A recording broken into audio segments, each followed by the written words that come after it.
Okay, let's move on to another one, an elliptic paraboloid. Right?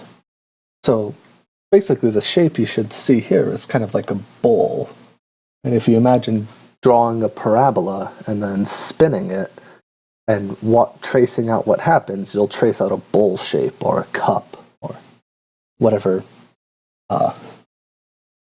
is best for you to think of it as. Right? So this is going to behave sort of very similarly to the cone, but the difference now is z isn't z squared, so we only get one piece at a time. Right? So either z needs to be positive to match up with, so let's say here, x squared over a squared plus y squared over b squared. That's always a positive number. So if c is positive, then z needs to be positive. On the other hand, if c is negative, then z has to be negative. So this paraboloid here can only exist either above the xy plane or below it. It never has two components to it. Okay? So just like before with the cone, right now we see a nice circular paraboloid.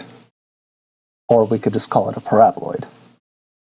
But if we start messing with a and b again, we see a stretches it in the x direction and b in the y direction. Right? Pretty much exactly the same as, well, literally exactly the same as the cone. But now the trick here is, what happens when we adjust c? Okay, so let's tilt this a little bit. If we make c bigger, right, this, just like with the cone, this starts tightening the parabola and making it increase a lot faster. You can see that because you can sort of imagine multiplying through this equation by c, and then everything over here would be multiplied by c. And in that case, if everything's multiplied by c, it's bigger. All right. Well, what if we start decreasing c? So here, let's open this up so we can see the value of c here. Come on. There we go. All right. So when c is large, we see, it's still above here.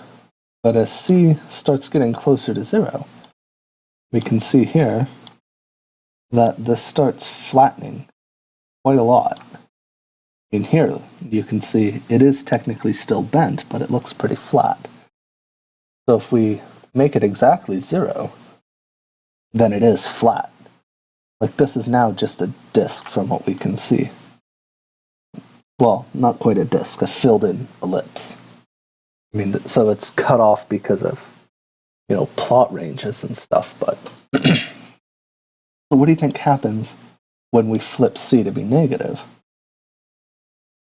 Well, hopefully you guessed that it starts opening up in the negative z direction now. Because remember, if c is negative, then z also has to be negative. Right? Okay. And again, if we make c more and more negative, the paraboloid gets tighter and tighter.